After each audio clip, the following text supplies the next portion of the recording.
few months slash year, really, I have been kind of shifting gears a bit and going in the direction of intuitive eating. And so I went through the intuitive eating training course and I got certified as an intuitive eating counselor.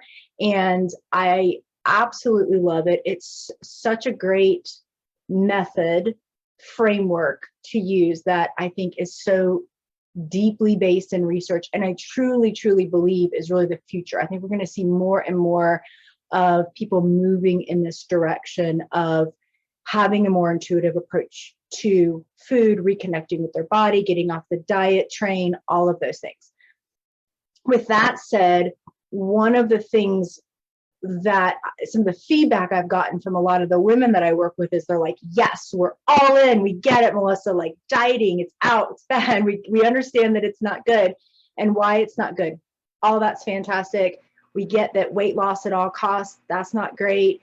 All the things. However, not dieting also feels kind of bad because I feel sort of like, I don't know what I'm doing, so it feels sort of like we're throwing the baby out with bathwater a little bit. Like, I don't want to do that, but then like, what am I supposed to do? And so with intuitive eating, you really do get nutrition guidance, and they do have a whole step that we call gentle nutrition. But I've really been doing a deep dive sort of back into that as well, and approaching it from really the way that I look at nutrition. So this is all kind of coming full circle for me, because everything I'm teaching you tonight, I feel like I just kind of started doing on my own and then was like, oh, there's actually research to back this up. This is good. Same thing with the intuitive eating. So that's what this is really about, because when we're talking about the starve-binge cycle, we want to look at it. Obviously, there's going to be an emotional, mental component to that, right? But then there can also very much be like a physiological, nutritional component to that. So that's what I want this to be about. I'm going to talk about both. I'm actually going to dive a little bit more into the science nutrition part, and I kind of geek out on that. So I'm super, super excited. I create slides because, number one, part of it's because I'm a teacher. Part of it is because that's how I process how I want to teach something. And I'm a visual learner. So when I have visuals, it helps me learn. So hopefully it helps you. And so it's just my way of sort of organizing the information. But if looking at the slides doesn't work, you're doing something else, you can certainly just listen to all this and still get all the great information. So really quick, just in case you don't know who I am, or you're coming across this later on, as I mentioned, I'm a certified intuitive eating counselor at this point. I'm also a certified nutrition coach. I've been a certified personal trainer for many, many years. I've done this for a really long time. I've also been a teacher where I've taught other personal trainers and health people. Yeah, I'm kind of evolved in my own, way of approaching all this over the years. I'm also a mom, so I get that part. Right now I'm working as the computer teacher at their school 40 hours a week. So I'm a working mom plus doing all this stuff. So this isn't just like, oh, I just sit around all day and meal prep. Not at all. So I totally get, like, life gets busy, things are crazy. As I mentioned, I'm kind of a geek as far as geeking out on all the science stuff, listening to all the podcasts, and I love all that stuff. So I'm excited to kind of pull that in today and share with you guys just, again, what I've been researching, and then also what's just really worked for me. So just put it on my screen. Okay. 3 things just to know about me as far as what I really believe in as a coach. And again, this comes from years of doing this. And I think these are so important. Number one, autonomy. It's so important that you feel a sense of power around the choices that you can make for yourself when it comes to food, when it comes to exercise, when it comes to what you want for your body. It's so important that you feel like you can make those choices that are right for you, and that it's not some other authority telling you what you have to do. That almost never works. Empowerment, and to me, this is where the knowledge can be so great, because once you understand it, whether it's how our brain works or how our body works, or as tonight we're going to talk about glucose levels and things like that, it really does give you such a feeling of empowerment to, again, move in the direction that feels really good for you. And then if you followed me at all, you know that, like, everything I do has the word joy in it. And the reason why, besides the fact that it's my middle name, so I felt like it was just, meant to be, is that so many of the women that I work with, the way they feel about their relationship to food and their body is like the opposite of joy. Like there's a lot of heaviness around it. There's a lot of struggle around it and feelings of frustration and all sorts of stuff. So for me, the biggest thing I'm trying to do is bring a sense of joy to it, because I think that's so important. And it really doesn't, well, first of all, it makes it way more fun, but it also helps you actually get to your goals so much faster and be able to stay there. So those are the three big things that I'm trying to do, is give you a sense of empowerment, autonomy, and joy as we get through this. Okay, so let's talk for a second, because I want to be really clear. When we talk about, you might be like, well, I don't know if I'm really, I didn't mean to do that. I don't know if I'm really like someone that like binges. And certainly let's stop here and say, like, having a bowl of ice cream or having a piece of bread, that is not a binge for sure, right? That's just called eating. But you might be in a situation, and I know many of the women I talk to, where they feel like they're just in this constant ping pong back and forth between like restriction and overindulgence, or undereating and overeating, or, trying to be good and then feeling like all of a sudden they're like acting against their own will, and they're just like eating more food than they really want to for their body. And they just feel like it's sort of, they play off each other, right? So they overeat, they baby binge eat, and then they try to be good to compensate, and that causes more binging, and it's back and forth, back and forth.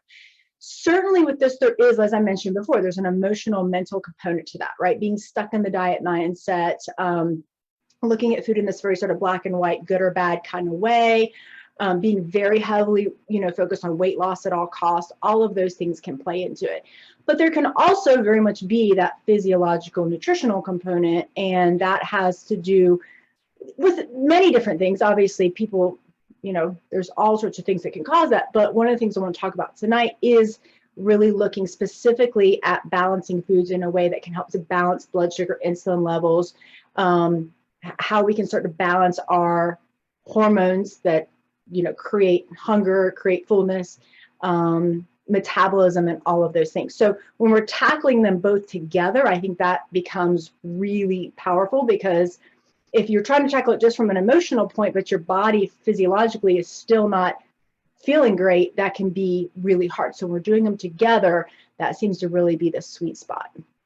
So let me just set up kind of a situation that maybe you've experienced, or you've experienced something like this. This is a situation that a client of mine recently went through, and it's very similar to something I've seen with many of my clients. And I know I certainly myself have had this situation in the past. So Saturday morning, this client was trying to be good, right, all week and eat, healthy, and decided they wanted to take the kids to get donuts on a Saturday morning. So immediately this starts the brain chatter. Like, what should I do? I want to be good, but I really want, I really want a donut. What should I do? Back and forth, back and forth. So it's already starting to kind of become this preoccupation of the mind. She gets there, she's like, she gives in. And now because she's been bad, she just kind of overindulges, eats more than she wanted to, feels out of control. Now she's spending the rest of the day kind of beating herself up, feeling bad, being worried about the donuts that she ate, and are they unhealthy? Are they going to make her gain weight, and all of that stuff, right? What I see in these situations for a lot of people is one of two kind of solutions that they come up with. One is they're like, okay, fine, I messed up, but okay, Monday, I'm getting on it. I'm going to get serious. I'm going to start that diet. And then this can often lead to something in intuitive eating we call Last Supper eating. It's sort of this idea of like, and I know I'm guilty of this, like when you think something's going to be taken away from you, you then like kind of like want to eat it all or drink it all before it goes away. The problem is a lot of us stay in Last Supper eating mentality, and we kind of just stay in that space because we've done diet so much. So that can lead to more eating than we would have done otherwise. The other one is to be like, okay, I ate the donuts, I feel bad, or I'm going to make up for it. And maybe you then kind of starve yourself the other day. Maybe you think you don't deserve to eat lunch, or you're just going to have like a really little, lettuce, that's all you're getting for lunch. So you're then now underfeeding your body, which by the way is kind of going to be out of whack from having only sugar so far that day. And so then that's going to rebound into probably some sort of binge later on, and then the whole cycle is starting again. So most people will go through that situation, and then they feel like, they're ending the weekend just feeling so frustrated, feeling like, why am I stuck in the cycle? What is going on? And it's just giving the food so much power to basically ruin the weekend. So what I want to teach you guys is a way of being in relationship with food that is going to give you some structure, but with flexibility, help to reduce decision fatigue. My goal really, as I say in the bottom there, is to help you think about food less instead of having to think about food more.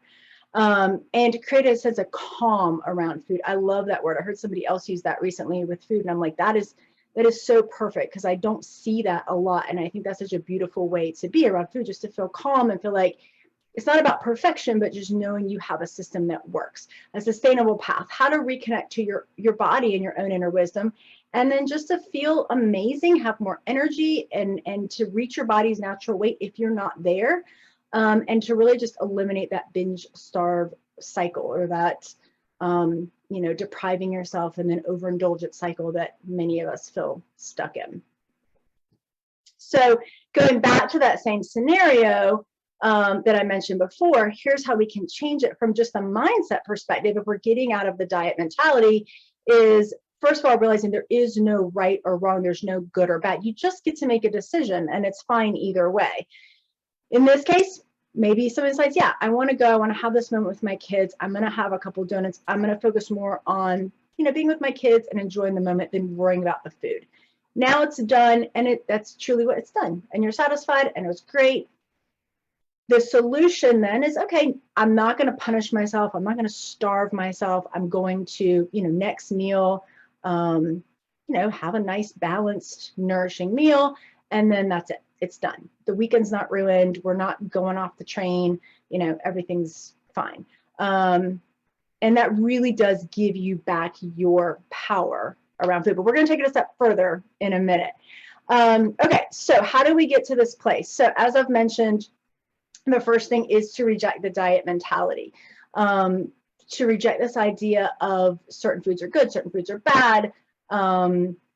Somebody else basically telling you when, where, what to eat, and reconnecting to your body. We know 95% of diets fail.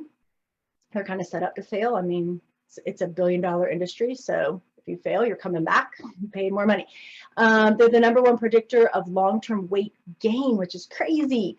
But that weight cycle is, the research shows so common with people that diet. And it obviously can lead to that hyper focus of food, which again, my goal is to help you think about food less, not more. So you can take your mental energy and put it into things you really love. And then of course, diets keep us stuck in that restrict binge loop. But let's not throw the baby out with the bathwater. I think it's really important here to acknowledge how appealing diets can be. They promise structure.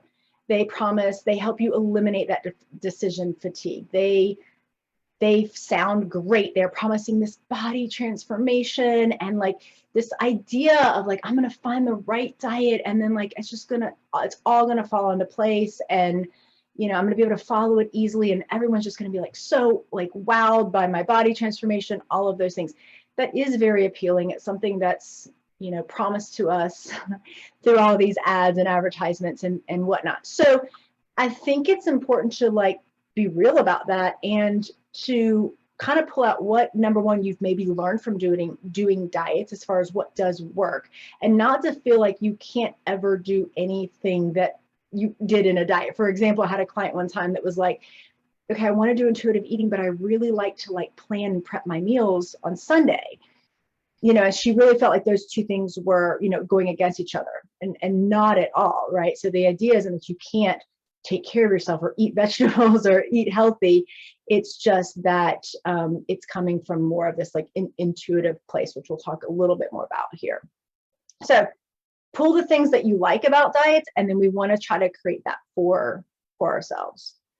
So the way I look at it is each person has their own radio station, right? And what happens, I think, for some people is they try to do intuitive eating and they're trying to listen to their body, and they're like, my body just keeps saying, I want ice cream and cookies and wine. Like, is this intuitive eating? Like, this doesn't feel right. And I mean, certainly for some people who've had a lot of disordered eating, they may need to swing the pendulum the other way, and they may need to do something called habituation, where they're exposing themselves to food that have been super forbidden. That can be part of it for some people, but most of the women that come to me are like, I already feel like a little bit chaotic, and I already feel like I'm giving myself unconditional permission to eat. That's maybe not what I need. I'm needing like just some guidance here, just something. And that's where the nutrition science can come in, because it's almost like you're on the totally wrong frequency. It's like you're on AM, but you're an FM station. So the nutrition science can help bring us back to the correct frequency. And then now with the intuitive part, we can really dial it down and figure out like what foods really do work for us, and which foods, you know, maybe don't. So it really can become fun and super effective when we do it this way. So the three things that I teach and I focus on for myself and my clients is balance, nourishment, and satisfy. So I call it the balance, nourish, satisfy system. And with these three things, I look at each of them kind of like being on a scale of 1 to 5.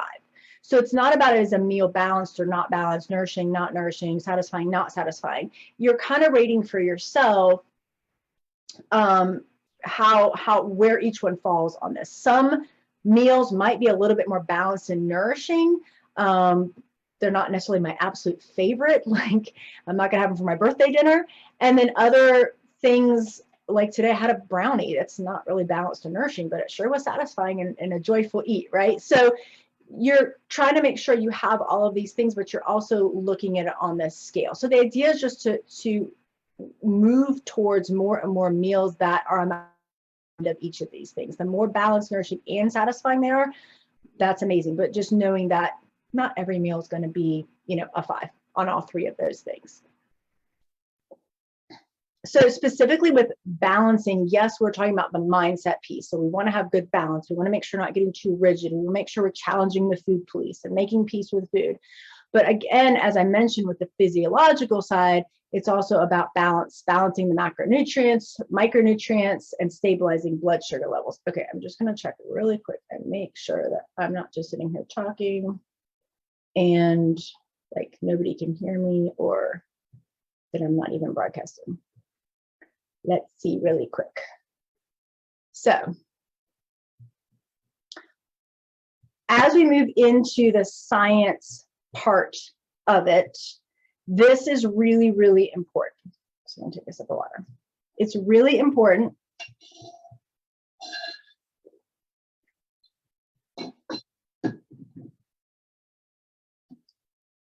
that we, okay, is this not good? That we are moving from, so intuitive eating, we talk about the food police, and we talk about all the different voices in our head when it comes to food.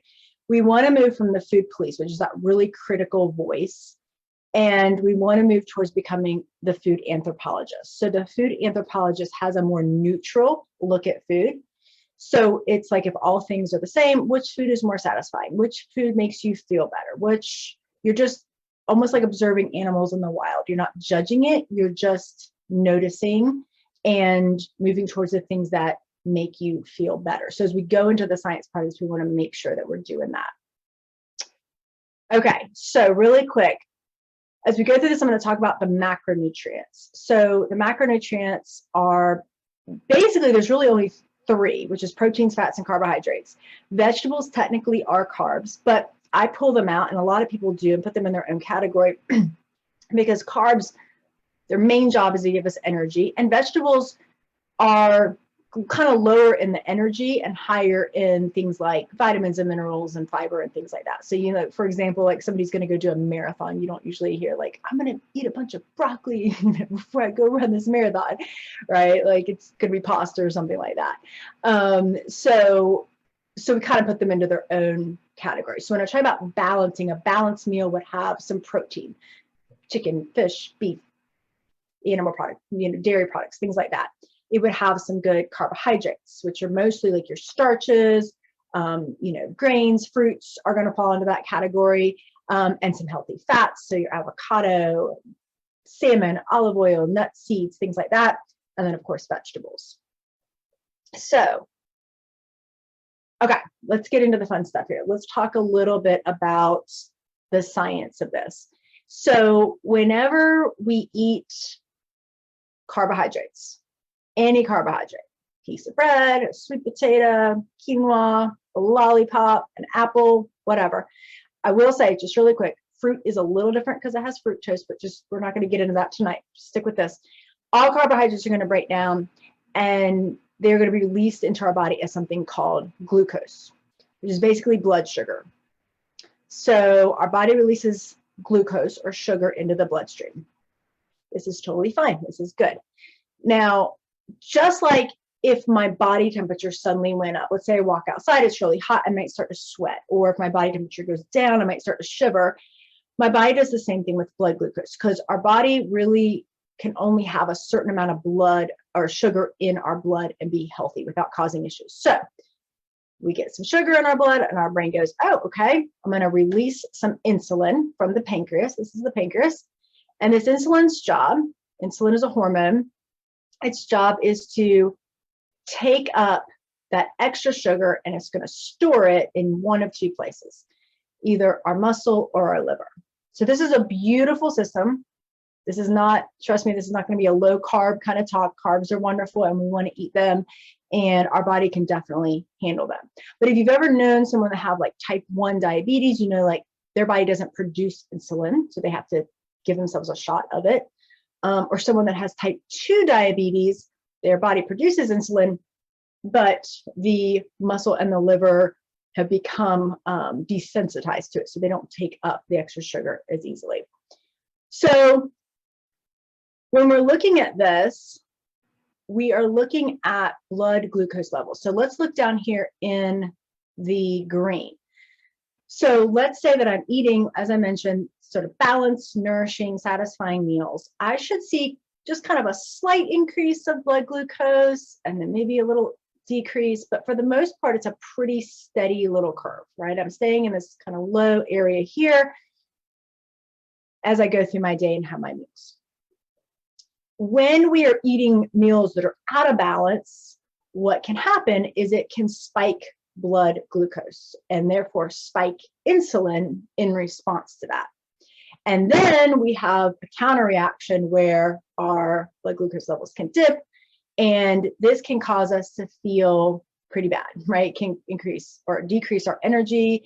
It can cause us to have high rapid hunger. So if you've ever had a situation, you go from being like really full to like suddenly really hungry. I know I've had that before. That can be a sign of that.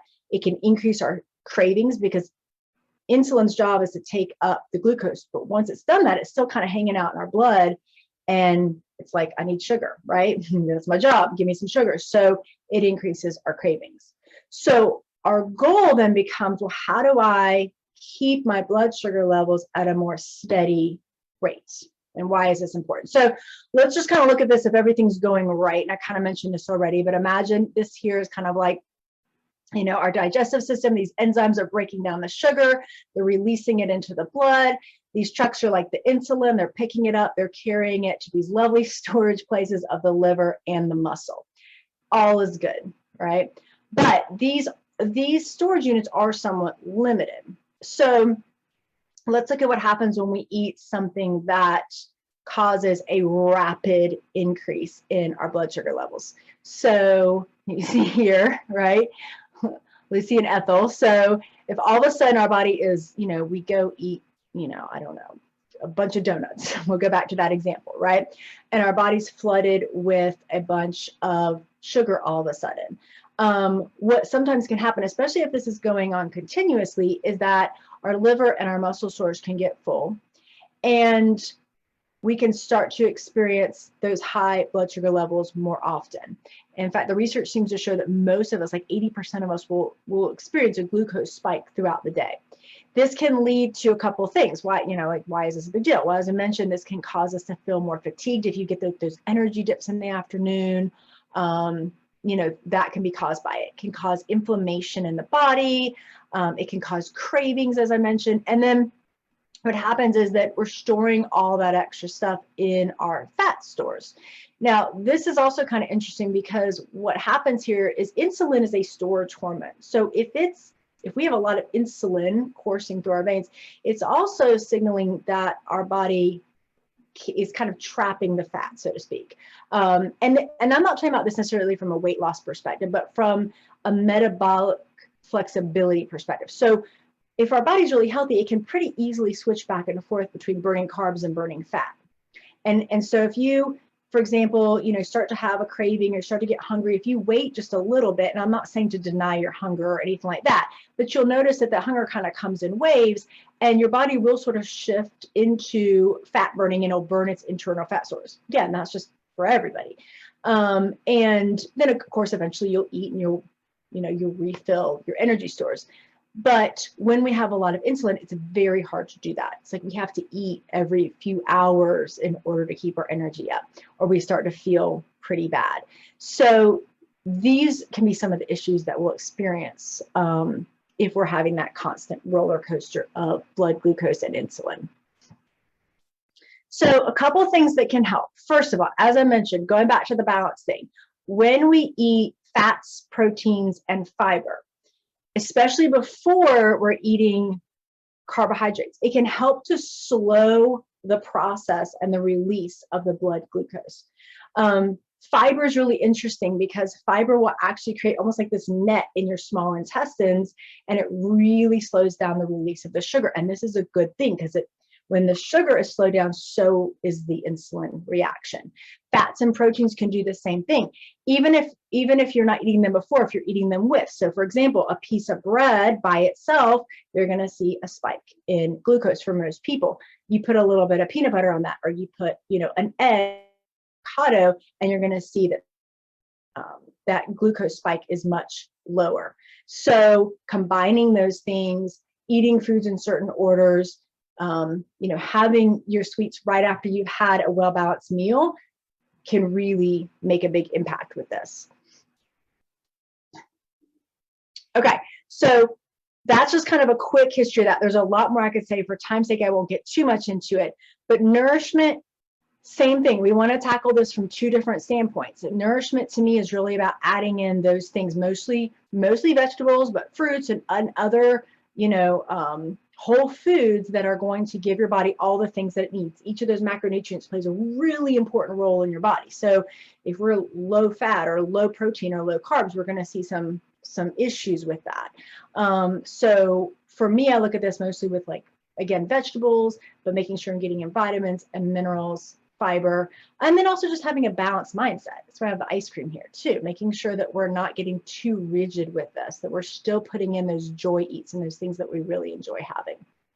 And then the last one, satisfy. And this is really the key thing that we talk about with intuitive eating, is eating to satisfaction. And in the beginning, for some people, they feel like, well, what's satisfying is, the cake and the cookies and those things.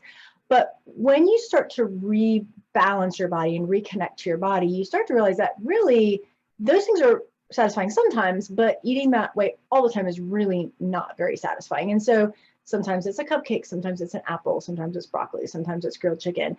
But it's learning what's truly satisfying for your body in terms of the types of foods, the amounts of the foods, how often you're eating, all of those types of things. But being satisfied is such a key part to decreasing, those binging episodes. Okay, so let's get back. Hold on, did I skip ahead? So let's get back to that situation from the beginning and just add in one little extra thing here based on what we've learned. So same thing, taking the kids for donuts, and great, you decide, I definitely want to have a donut, want to enjoy this one with my kids. But from a nutrition standpoint, what I'm going to do is I'm just going to have a little breakfast sandwich or a smoothie or something that's well balanced to help stabilize my blood sugar levels. I'm going to make sure I got some protein and make sure I have some healthy fats and some good carbs and some veggies on there. And then I'm going to have the donut. And I'm enjoying it. I'm not feeling any guilt about it. But I also know that I've kind of teamed up with my body to give it the best chance as far as just feeling good. You now feel satisfied and nourished. You feel balanced. You can move on with your day. You're not experiencing those cravings as badly or those energy dips, and it's done. You can enjoy the rest of your weekend. And so in this case, it's really about you teaming up with your body and really feeling, again, empowered by that knowledge, while also getting out of that diet mentality and not feeling guilty for having this wonderful moment with your kids on a Saturday morning. So 3 simple takeaways. Okay, 3 things. If you're just going to take this in, you're like, okay, this is great, but like, where do I start? Okay, three simple things. First, break your fast gently. So I'm not talking about intermittent fasting or anything like that, but breakfast is literally just means to break your fast. So whenever you choose to do that, whether that's first thing in the morning or a few hours after you wake up, I usually wait a few hours just because that's when my body wants to eat. To do it gently is to do it in a way that's going to decrease that glucose spike. So it's about having a balanced meal. So again, looking at, do I have a protein? Do I have some healthy, fat in there? Do I have some sort of carbohydrates that are good for my body? And, maybe some veggies if I can get those in. When we start our day off that way, it makes such a huge difference. I've learned this with myself. If I start my day off with something that's going to spike glucose, I spend all day craving sugar and having those energy dips and having those cravings. So this is just a simple thing that really, like I say, breakfast is the most important meal of the day. For this reason, yes. Again, you might not be eating breakfast till noon or whatever, but whenever you do decide to eat breakfast, that's what you want to do. Focus on nutrients, not calories. You do not have to count anything. And again, if you're comparing calories here, in some cases, you might actually be eating more, right? If you're adding in some veggies before a meal in order to make sure that you're getting in that fiber, or, having the donut after the breakfast sandwich, you might be like, well, yeah, but that's more calories. Yes, it's more calories, but as far as what it does for your health, it's going to have such a bigger impact. So it's so much more important to focus on the nutrients and not just the calories. And then enjoy sweets with the bodyguard. So going back to what we talked about with the fiber and the fat and the protein, if you can, either eat your dessert at the end of a meal or add in somehow some fiber, fat, or protein, like I said, if you're having, a piece of toast, instead of just butter and jelly, you put in some, peanut butter or almond butter or egg or avocado. Those things can make such a huge difference. So you don't have to eliminate anything. It's just about making these small little tweaks that'll have such a big impact on how you feel. And then just the last thing I would say as a bonus is the power of joy. And I know I mentioned this in the beginning, but truly the whole idea here is to stop thinking about food so much and stop feeling so stressed about it, and to really be able to put your energy into the things that really light you up and make you feel excited and make you feel happy. And you want food to be something that's supporting you in your life, and not something that you're having to sit there and like count out every, macro and calorie and point and color and I don't know what all the systems there are today. So go looking at health from such a bigger perspective, looking at it and the idea of deep health, meaning that how do you just bring more joy into your day-to-day life and actually give yourself permission to focus less on food. I can't tell you how many times I've seen this with my clients, that the more they focus on health in other areas of their life, they actually start to see the benefits with their health and with their body. So that's such an important piece to all this.